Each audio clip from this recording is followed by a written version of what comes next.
Nice crowd. What a good-looking group of people. Well, we have some very, very good news today, and a lot of good things are happening for our country. Please sit down. My fellow Americans, this is Liberation Day, waiting for a long time. April 2nd, 2025 will forever be remembered as the day American industry was reborn, the day America's destiny was reclaimed, and the day that we began to make America wealthy again. We're going to make it wealthy, good and wealthy.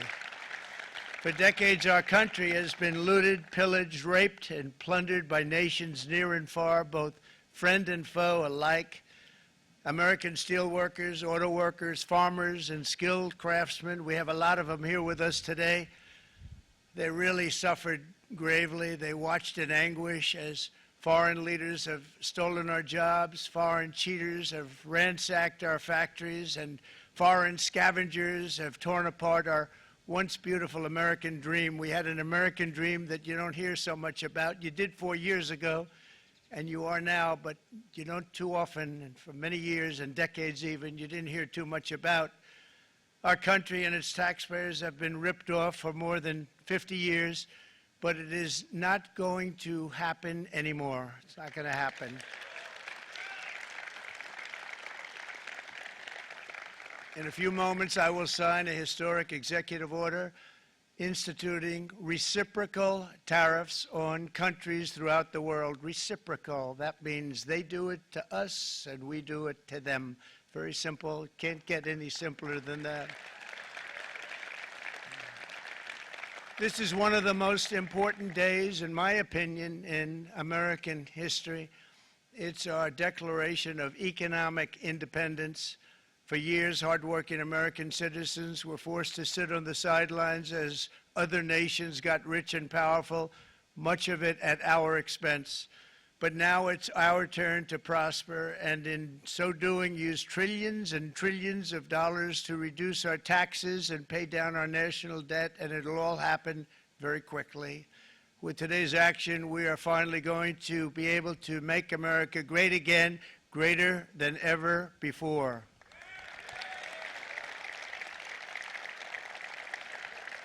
Jobs and factories will come roaring back into our country, and you see it happening already.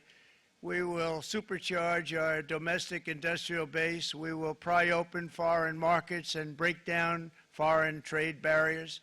And ultimately, more production at home will mean stronger competition and lower prices for consumers. This will be indeed the golden age of America. It's coming back, and we're going to come back very strongly.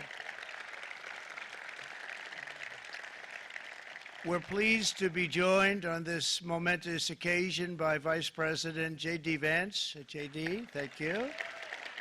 Thank you. Thank you very much. Where are you, J.D.? No, that wasn't too hard to find. I was looking, you know, he likes to take a low-key attitude, so usually we sit right in front. He's gaining a lot of confidence, Mike, isn't he? And nearly my entire cabinet is here, as well as Speaker Mike Johnson, who's done an amazing job. And with the great success we had last night in Florida, we have a majority of 7. And 7's like a lot when we had it at 1, right?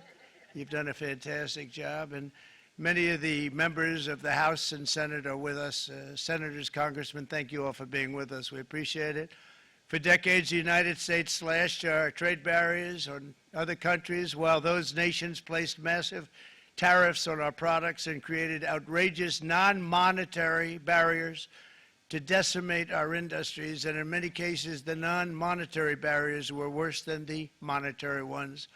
They manipulated their currencies, subsidized their exports, stole our intellectual property, imposed exorbitant VAT taxes to disadvantage our products, adopted unfair rules and technical standards, and created filthy pollution havens. They were absolutely filthy, but they always came to us and they said, we're violating, we should pay for it. It's all detailed in a very big report by the U.S. Trade Representative on Foreign Trade Barriers, and I'll just hold it up for you. It's available, and you don't have to pay too much. As I understand it, you'll pay nothing. It's a lot of work for something, actually, because it's a special book. It's very, frankly, it's very upsetting when you read it, when you see what people have been doing to us for 30 years. This all happened with no response from the United States of America, none whatsoever. But those days are over. Let me offer just a few examples of the vicious attacks our workers have faced for so many years. The United States charges other countries only a 2.4 tariff on motorcycles. Meanwhile, Thailand and others are charging much higher prices, like 60%. India charges 70%. Vietnam charges 75%, and others are even higher than that. Likewise, until today, the United States has for decades charged a 2.5 tariff. Think of that, 2.5% on foreign-made automobiles. The European Union charges us more than 10% tariffs, and they have 20% VATs, much, much higher. India charges 70%, and perhaps worst of all are the non-monetary restrictions imposed by South Korea, Japan, and very many other nations. As a result of these colossal trade barriers, 81% of the cars in South Korea are made in South Korea. 94% of the cars in Japan are made in Japan. Toyota sells 1 million foreign-made automobiles into the United States, and General Motors sells almost none. Ford sells very little. None of our companies are allowed to go into other countries. And I say that, friend and foe, and in many cases, the friend is worse than the foe in terms of trade. But such horrendous imbalances have devastated our industrial base and put our national security at risk. I don't blame these other countries at all for this calamity. I blame former presidents and past leaders who weren't doing their job. They let it happen, and they let it happen to an extent that nobody can even believe. That's why, effective at midnight, we will impose a 25% tariff on all foreign-made automobiles.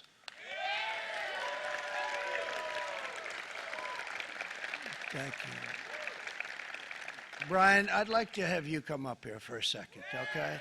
I just see him sitting. He's been a fan of ours, and he understands this business a lot better than the economists, a lot better than anybody. Brian, say a few words, please, would you? Thank you, Mr. Thank you. It's a great honor to have you. Thanks. Thank you, Mr. President. I grew up just north of Detroit, Michigan, in Macomb County, known as the home of the Reagan Democrats.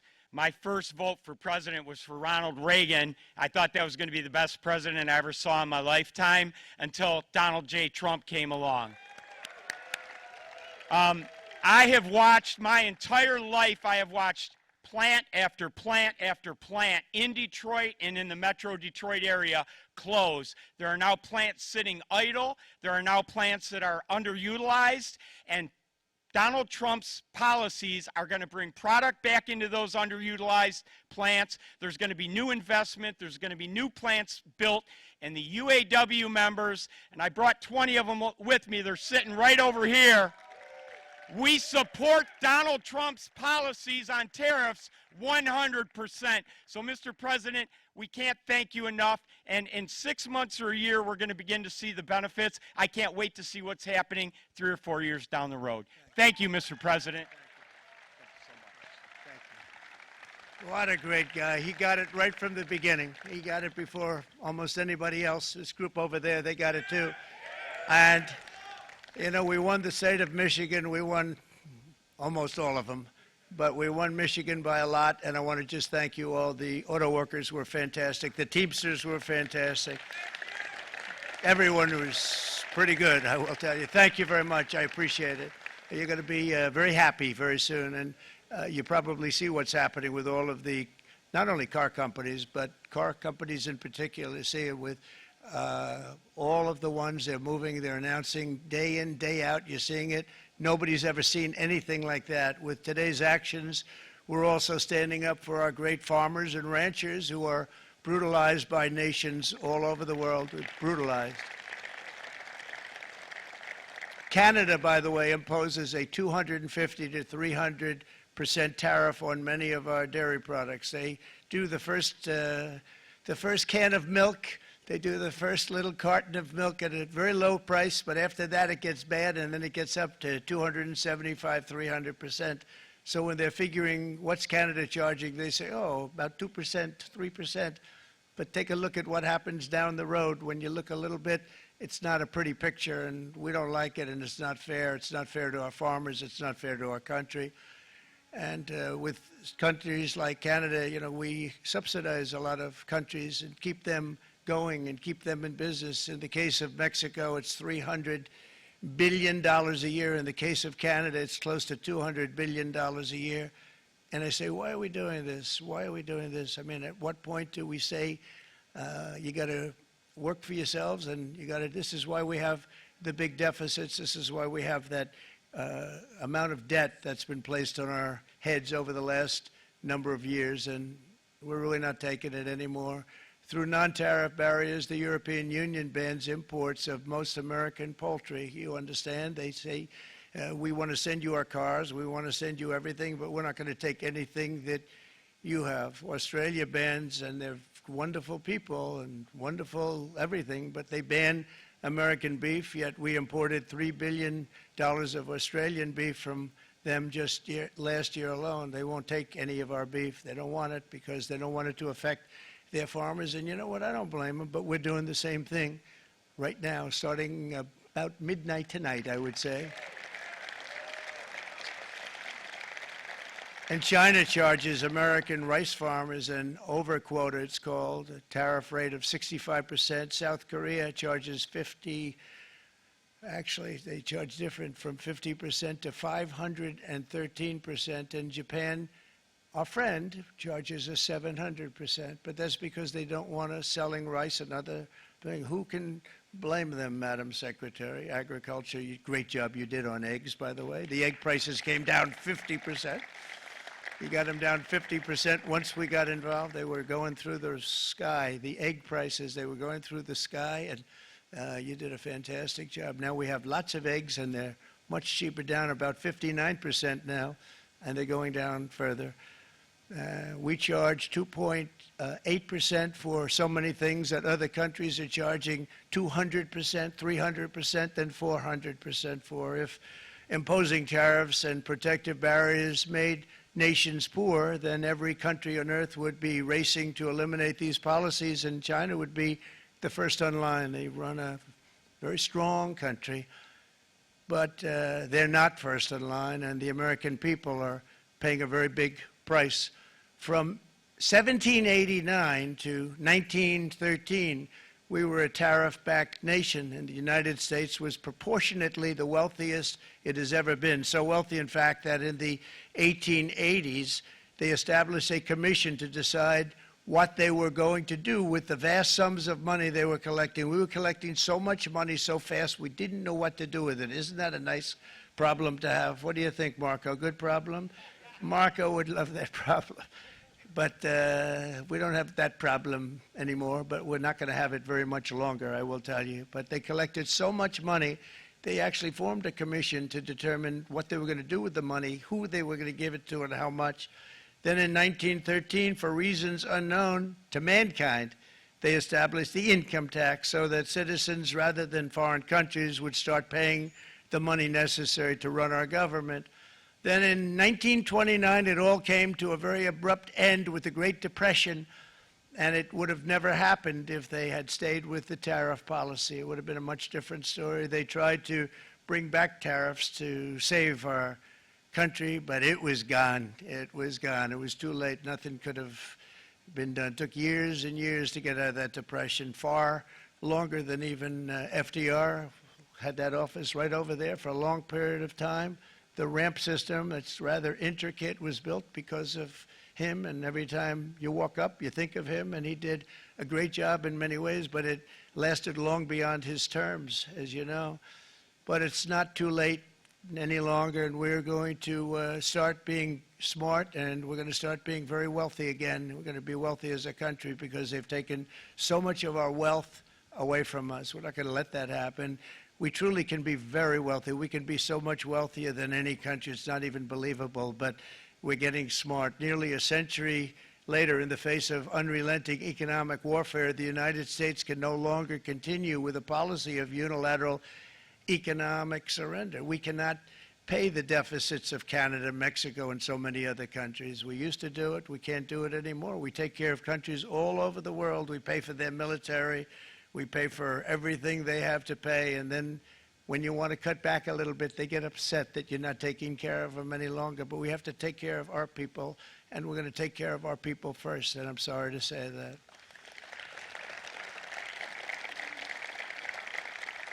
And today we're standing up for the American worker, and we are finally putting America first.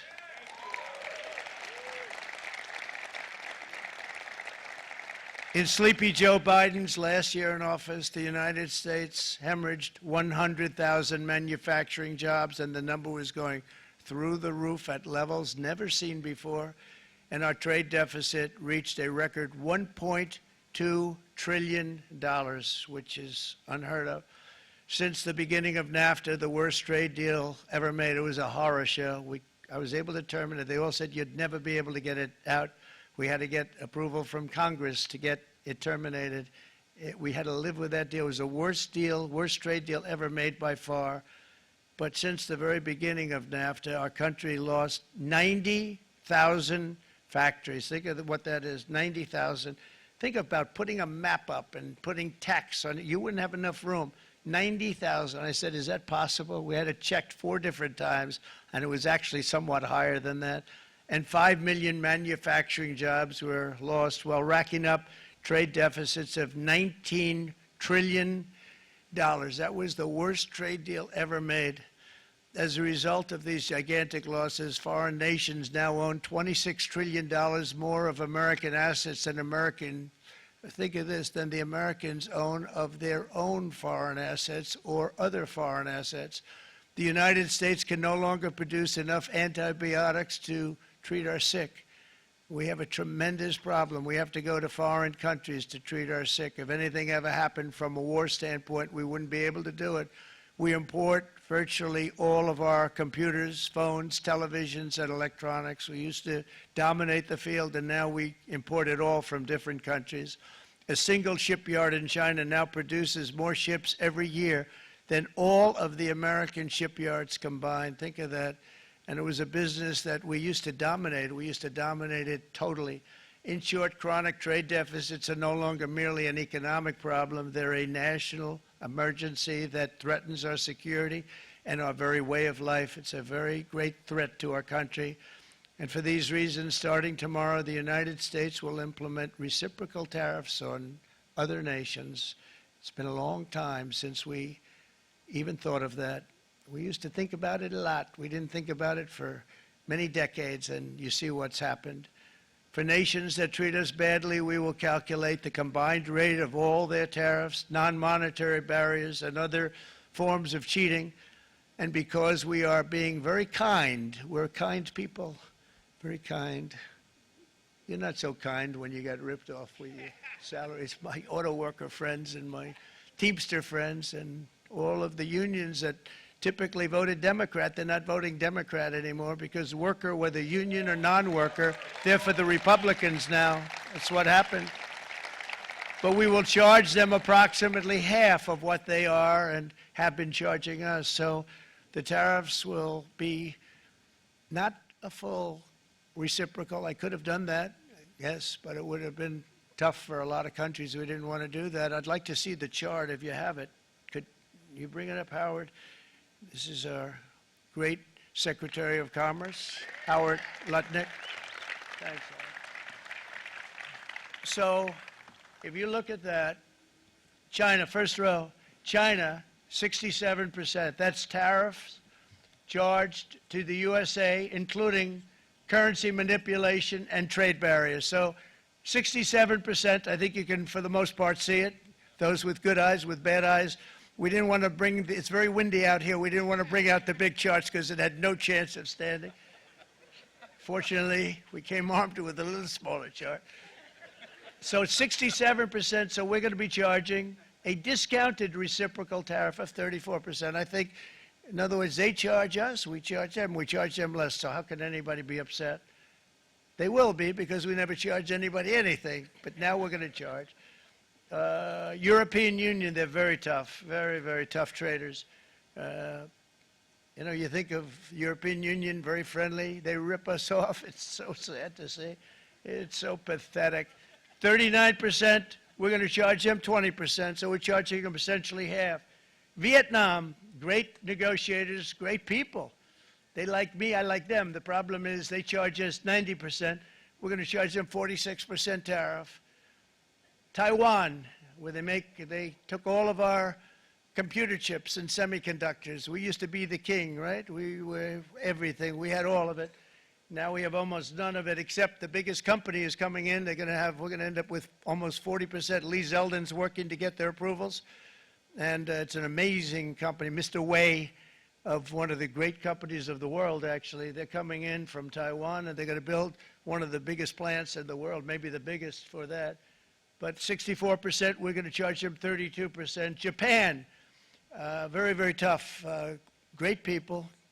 And again, I don't blame the people for doing it. I think they're very smart in doing it. I blame the people that sat right in that Oval Office, right over there, right behind the Resolute desk or whichever desk they chose. Japan, 46%. They would charge us 46%, and much higher for certain items like cars, you know, little items like cars. 46%, we're charging them 24%. India, very, very tough, very, very tough. The Prime Minister just left, and he's a great friend of mine, but I said, you're a friend of mine, but you're not treating us right. They charge us 52%. You have to understand, we charge them almost nothing for years and years and decades, and it was only 7 years ago when I came in, we started with China and charged them. We took in hundreds of billions of dollars from China in tariffs, and they understood, honestly. President Xi understood. He said, look, I understand, and the other countries, and they all understand. We're going to have to go through a little tough love, maybe, but they all understand. They're ripping us off, and they understood it. Prime Minister of Japan, Shinzo Abe. He was a fantastic man. He was unfortunately taken from us, assassination. But I went to him and I said, Shinzo, we have to do something. A trade is not fair. And he said, I know that, I know that. And he was a great gentleman. He was a fantastic man, but he understood immediately what I was talking about. I said, Shinzo, we have to do something. He said, I know that. And we worked out a deal, and it would have been a much better deal, but frankly, there were many years left on the deal that was made previous to my getting there, but it was something. If you look at Switzerland, 61% to 31%. Indonesia, Malaysia, Cambodia. Oh, look at Cambodia, 97%. We're going to bring it down to 49. They made a fortune with the United States of America. United Kingdom, 10%, and we'll go 10%. So we'll do the same thing. South Africa, 60%, 30%, and they've got some bad things going on in South Africa. You know, we're paying them billions of dollars, and we cut the funding because a lot of bad things are happening in South Africa. The fake news ought to be looking at it. They don't want to report it. Brazil, 10%, 10%. Bangladesh is 74%. So you see what's going on. Pakistan, 58%. Sri Lanka, 88%. So what we're doing is we're taking not the full, we could take the full 88%. Thanks a lot, Harold. He's doing a very good job. How's he doing, all right? I think you better take it with you. It's not going to last very long. He's going to put it, it's going to follow you down with the wind. I brought a hat just in case it got too windy, but here, would anybody like a hat? I'm not giving it to a cabinet. I'm giving it to the auto workers. Come here.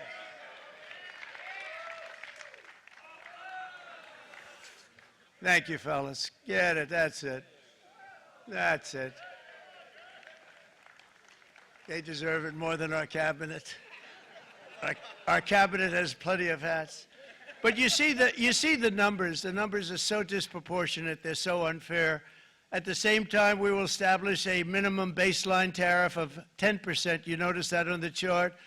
And that'll be on other countries to help rebuild our economy and to prevent cheating. So we're going to have a minimum of cheating, and we're going to be very severe on the people that at the gate that watch the tariffs and watch the product coming in, because there's been a lot of bad things happening at the gate because the money is so enormous that you're talking about. There's never been probably anything like it in terms of the enormity, and there are a lot of bad things happen at the people that do the check-in, and they're looking at 10-year jail sentences if they do play. We're going to treat them so good, but if they cheat, the repercussions are going to be extremely strong. Foreign nations will finally be asked to pay for the privilege of access to our market, the biggest market in the world. We're right now the biggest market in the world. We had a great country 4 years ago in terms of the economics. We were doubling up on China. We were doing so well. Nobody was going to catch us, but so much of it slipped away over the last 4 years under Biden. I campaigned on this policy throughout last year, and today that promise was made, and it was also a promise, as you know, that was kept. Promises made, promises kept. To any company that objects to our common sense reciprocal tariffs, again, reciprocal, back and forth, back and forth. And I call this kind reciprocal. This is not full reciprocal. This is kind reciprocal. But what we do is we cut it in half. We charge them. My answer is very simple if they complain. If you want your tariff rate to be zero, then you build your product right here in America, because there is no tariff if you build your plant, your product in America. And we've seen companies coming in like we've never seen before. Likewise to all of the foreign presidents, prime ministers, kings, queens, ambassadors, and everyone else who will soon be calling to ask for exemptions from these tariffs. I say, terminate your own tariffs, drop your barriers, don't manipulate your currencies. They manipulate their currencies like nobody can even believe, which is a bad, bad thing and very devastating to us, and start buying tens of billions of dollars of American goods. Tariffs give our country protection against those that would do us economic harm, and many people were looking to do us economic harm. Maybe not so obviously, but they were doing tremendous economic harm. But even more importantly, they will give us growth. These tariffs are going to give us growth like you haven't seen before, and it'll be something very special to watch. I am so looking forward, and Brian, it's going to happen even faster than you said. You know, you might say, but it's already started. It's already started. Work's already begun on plants all around the country, and you see that as before. These are big, rich companies. We have $61 billion started on a big plant going up. It's going to be announced over the next 2 days, and they already started work. Many of these the biggest companies in the world, they've committed to build, build, build. We're going to build, build, build, sir. And they came here to see me, and they wanted to know if they could have a press conference. I do as many as I can. I'm pretty busy trying to stop Russia and Ukraine and the Middle East. We got to stop that. We got to stop the Houthis, which we're making tremendous. They like shooting ships down and out of the water, sinking ships. They get a kick out of it, but they're not getting such a kick out of it now, are they, Mr. Secretary? They're not getting such a kick out of that now. But here are just a short list of some of the companies that have already announced and committed to investment. And this is a company that built its factories and its plants in China. Apple is going to spend $500 billion. They never spent money like that here. They're going to build their plants here. SoftBank, OpenAI, and Oracle, great companies, are investing $500 billion almost immediately. NVIDIA, a hot company, is investing hundreds of billions of dollars. They just announced. TSMC, the biggest, most important company in the world of chips from Taiwan, with no investment from us, is investing $200 billion. And they said the reason was, number one, the election of November 5th, and number two, the tariffs. They don't want to pay the tariffs, and the way they're not paying it is to build their plant here. So we're going to go from almost no percentage. We used to have 100% of the chip market. Now it's all in Taiwan. Almost all of it's in Taiwan, a couple of other countries, but mostly in Taiwan. And think of it, we had 100%. We lost it because of people in that office that didn't do their job. They allowed it to be stolen from us. Johnson & Johnson, great company, $55 billion. Eli Lilly, $27 billion. Meta, is investing $500 billion. Wow. The MAC is investing $20 billion. CMA, CGM, $20 billion. And then you have Merck and Clarios, Stellantis, General Motors, GE Aerospace, Honda, Nissan, Hyundai are all putting in billions and billions of dollars, and they're committed 100%. So. And we've never had, and this is after 2.5 months. This is after just a short, this all took place as soon as we came out with what everybody wanted to do. You know, I watched a gentleman today on television. He used to work with Lee Iacocca, a very respected automobile person, and he said, you know, because they're asking people, they try and get as many negative people as they can, but they can't find them too much. It's pretty hard to find in terms of what we're doing, especially when they see all this investment. They said, so tell me, what do you think of what Trump is doing from the automobile standpoint? He said, I can't believe it. Somebody is finally, he's an older guy, real pro, really top guy, with Lee Iacocca. He said, I never thought I'd see the day when this would happen, where somebody had the courage to go and do what has to be done. This is transforming our nation. Our entire nation is going to be transformed, not only with the cars, but on every single other item that's built. We're going to become an industrial powerhouse. And he said that so beautifully today. In fact, I'm going to find out, I'm going to get a tape, and Bruce, I'm going to get that tape, and I'm going to send it to you out in Long Island, and you're going to play it for the people. And all your union workers and your non-union workers out there, you got a pretty even split.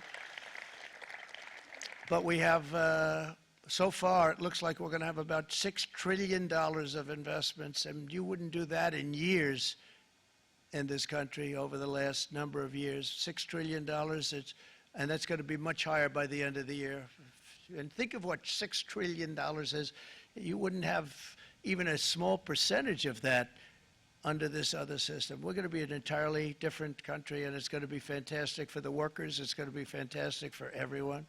There will never have been a transformation of a country like the transformation that's already happening in the United States of America. It's an incredible thing to watch, and it's incredible to meet with the top people, people that you read about, very wealthy people, or people that are great managers and executives and presidents of big public companies, and to watch the enthusiasm they have now that they didn't have. They gave up on our country. They went to foreign countries and they built. Companies are pouring into our country at levels never seen before, with jobs and money to follow, and it's really beautiful. In the coming days, there will be complaints from the globalists and the outsourcers and special interests and the fake news. Always, the fake news will always complain. But never forget, every prediction our opponents made about trade for the last 30 years has been proven totally wrong. They were wrong about NAFTA. They were wrong about China. They were wrong about the Trans-Pacific Partnership, which would have been a disaster if I didn't terminate it. If I didn't terminate that, United Auto Workers, you would have had no jobs in this country. You would have had no jobs. It was all going to other countries.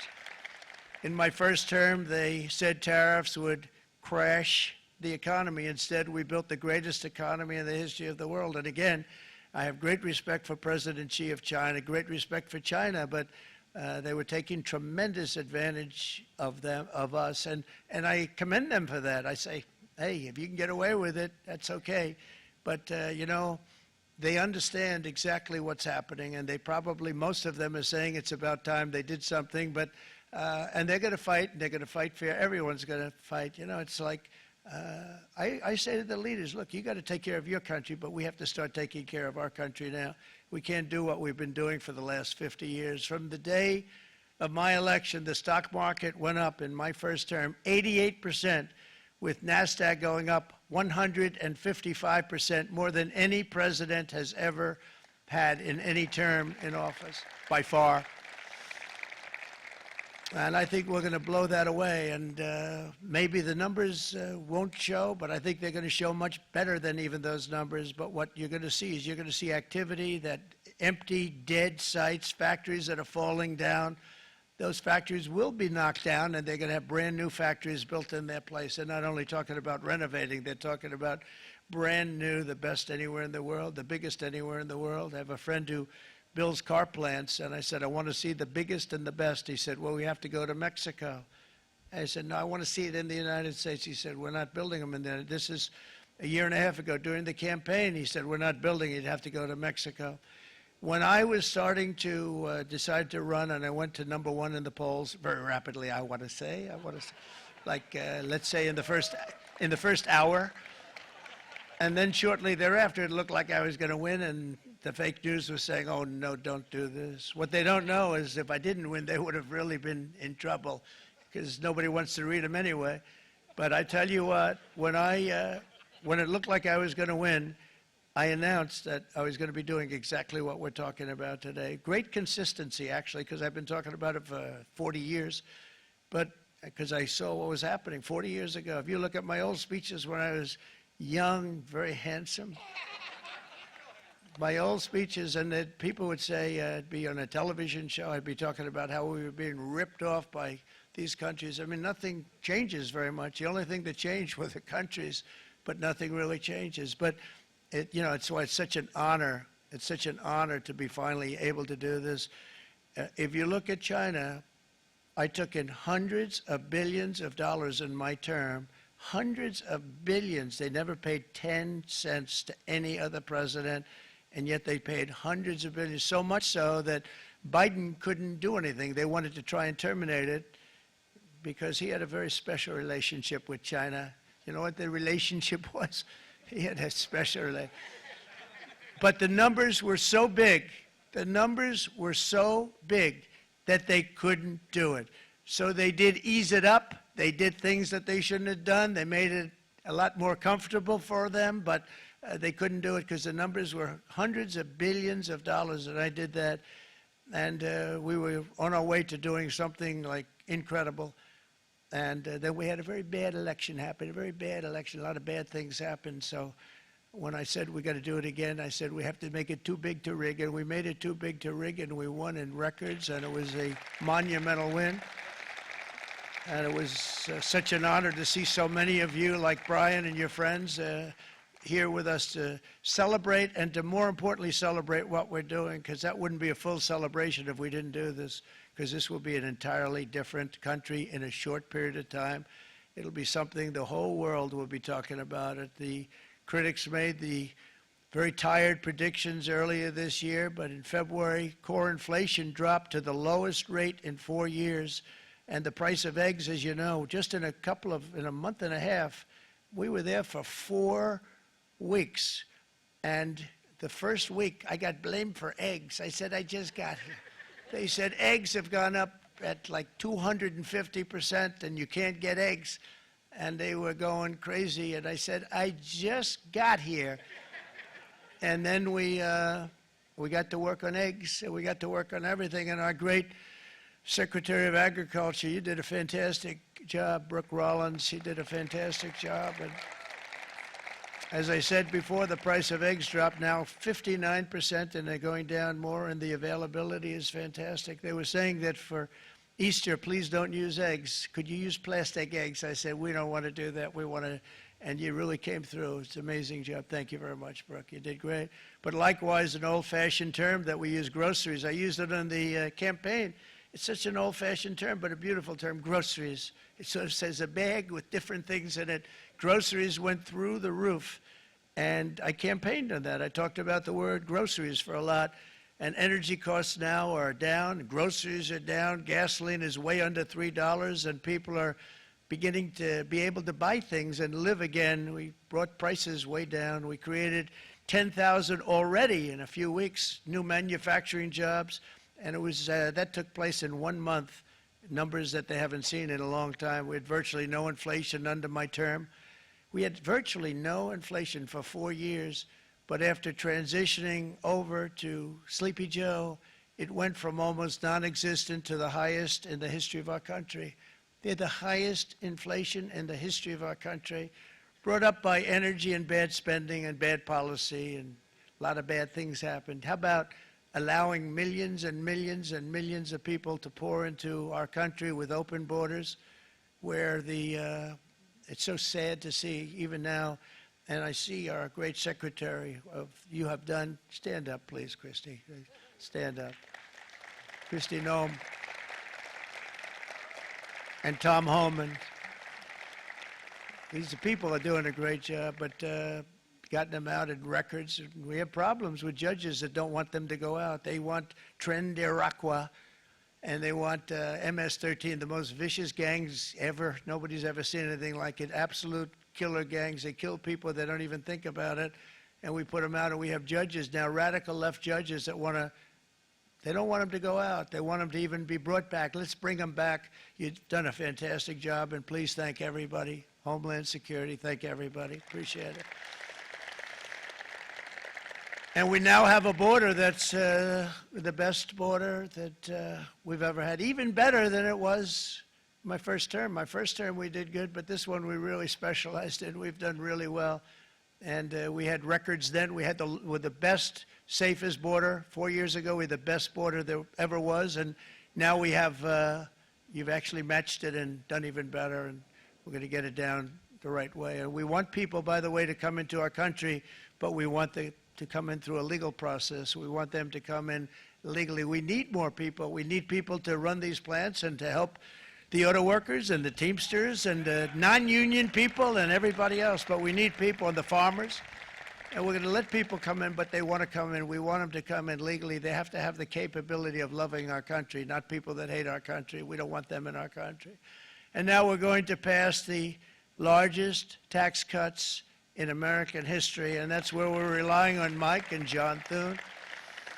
And we will not cut Social Security, Medicare, or Medicaid benefits, and the Democrats will, because if they got in, the entire economy would collapse. This country was heading for a collapse under the people that you saw. They were horrible. I think one of the reasons people like the job, I have my highest approval ratings because I think they're comparing me to the worst administration in the history of our country, so I appreciate that at least. But Speaker of the House Mike Johnson and Senate Majority Leader, appreciate it, Mike, John Thune have been fantastic, by the way. But they've been working tirelessly on taking the next step to pass the plan for our one big, beautiful bill. I'd like to name it that if you can. One big, I made that statement about 6 months ago, and everybody calls it one big, beautiful bill. And it will be that. It'll have everything, the big tax cuts and every incentive there is. And it'll be fantastic. And by the way, for the cars, we're asking for an interest deduction on a loan. So if you build the car, only in America we do it, Brian. If the car's not built in America, you don't get the interest rate deduction. But if you build the car in America, if you buy a car, if it's built in America, then you get an interest rate deduction, tax deduction, and that's a big thing. That's going to be a big thing. I think that's going to pay for itself very quickly, that deduction. Never happened. We've never had anything like that before. Somebody said, where do you get the idea? Because it's so basic. You would think that would have happened a long time ago. It never did, and I'm very happy it didn't because now I can say that was my idea.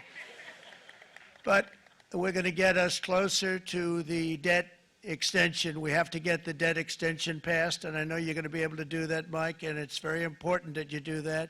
And all of the other things that the Senate budget plan gives us, along with working, because I know they're working together, John and Mike, and the two bills are going very well together. We need to get our shared priorities done, including certain permanent tax cuts. We want the tax cuts to be permanent, spending cuts, energy and historic investments in defense, border, and so much more. We're covering everything. These will be phenomenal. There'll be no bill like this going to straighten. One bill is going to straighten out our country for many, many years to come.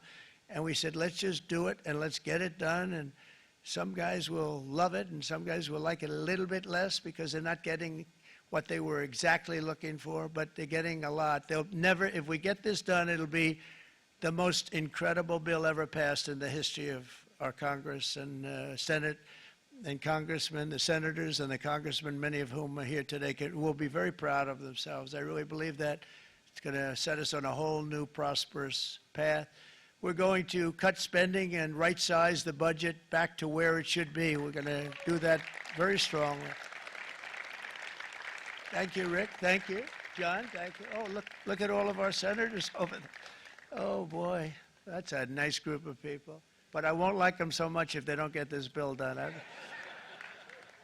That's a great group, and Congressman, thank you very much. I appreciate it. Tremendous people.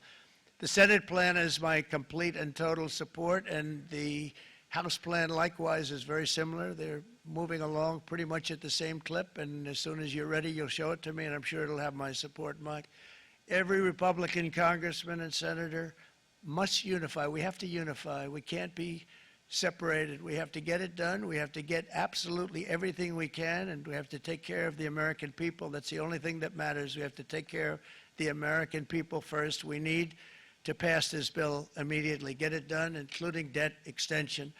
From this day on, we're not going to let anyone tell us that American workers and families cannot have the future that they deserve. We're going to produce the cars and ships, chips, airplanes, minerals, and medicines that we need right here in America. The pharmaceutical companies are going to become roaring back. They're coming roaring back. They're all coming back to our country, because if they don't, they got a big tax to pay. And if they do, I'll be very happy, and you're going to be very happy, and you're going to be very safe. We're going to build our future with American hands, with American heart, American steel, and we're going to build it with American pride like we used to. We're approaching our 100th day as president, and have been given credit by a lot of people, actually, even some of the fake news. Can you believe it? Which in this case hopefully isn't fake, for having done more in that time than any other administration in the history of our country in the first 100 days. I think we've had an amazing, in terms of what we've done, what we've gotten accomplished. I'd like to see if we can get that war ended and another war from not starting in the Middle East. We have to get Russia. They're losing 2,000 on average, 2,500 people a day, young people, soldiers, Russian. Think of that, 2,500 through some days, but on average, probably over about a 1 week period, it's 2,712, they say. They're losing those soldiers. They're dying. They're being decimated. And they're not from our country, but they're from other countries. But they're human beings. They're from Russia. They're from Ukraine in this period, most of them. And we're going to get it stopped. It's a senseless war that would have never happened if I was president, and it shouldn't be allowed to go on. And I think we're being given good cooperation by Russia and by Ukraine, but we have to get it stopped. It's humanity. It's humanity. It's a terrible thing. This will be a very big moment. I think you're going to remember today. It's going to be a free nation that we're dealing with. We're going to have a very free and beautiful nation. It's going to be Liberation Day in America, and it's going to be a day that hopefully you're going to look back in years to come and you're going to say, you know, he was right. This has turned out to be one of the most important days in the history of our country. God bless you, and God bless America. Thank you, everybody. Thank you very much.